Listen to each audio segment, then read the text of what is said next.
Hey guys, Untitled here for a very late episode. This one is about the budget version of SLR Magic's variable ND. They sent me this filter a year ago and I got sick, delayed the episode, and then forgot about it. So when this variable ND was the perfect match for the Sirui, I realized I had failed my word. I messed up. So here we go. Vari-NDs are a common tool. So common and frequently compared that I struggled to find something to make this video more interesting. It turns out Vari-NDs are great for keeping your aperture under control. I can hear you groaning, "That's not news." But I bet you're only thinking of NDs to shoot wide open and zero depth of field. It turns out they're also good if you want to stop your lens down to, let's say, f5, 6, or 8 for maximum resolving power.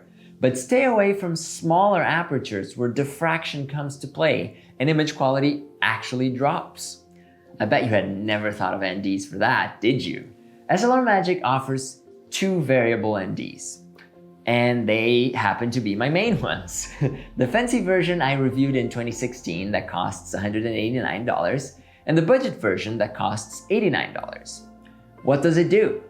It gives you hard stops and filtration between 1.6 and 8 stops.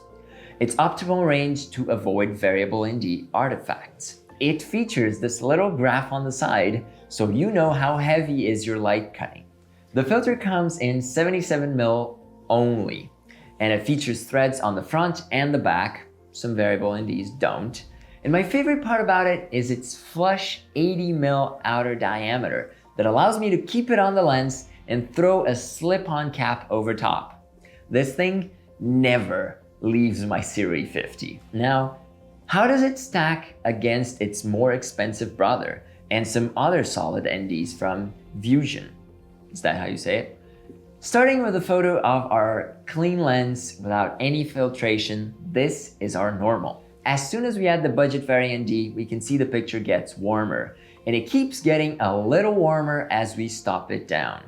Contrast also goes down, especially at the heaviest setting.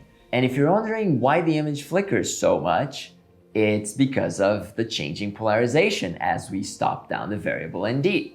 Lighting changes a lot more than I'd ever noticed before. The Vusion filters have very strange color casts, bluish green, and I'm more inclined to the warm tones of SLR Magic's. Last, when we compare the budget version to the more expensive SLR Magic variable ND, we can see that the cheaper one is much warmer and contrast is kept in check better at the Pro version. It doesn't exhibit the worst issues of variable NDs, and I can't see any loss in sharpness. Warmer images are not the end of the world. It would be terrible if this was green or magenta, or we had the crossfade issue, the large crosses or distortion on wide angles. Warmth is an easy correction in white balance if you're aware of this bias. I really like this Vari-ND for what it does and how it integrates with the slip-on caps. It's also a reliable and cheap Vari-ND, and these aren't easy to come by. SLR Magic, I apologize for the delay on this one. Can we get back to talking about the Anamorphic 65 and those primes that people keep asking me to review? Yay. Do you have a favorite variable ND? What's your pick? And why did you choose that one? I'd love to hear it in the comments below. And before you head out, please subscribe to the channel and check the memberships for some special perks. I'm Untitled, and I'll see you on Sunday at 8:30 a.m. PST.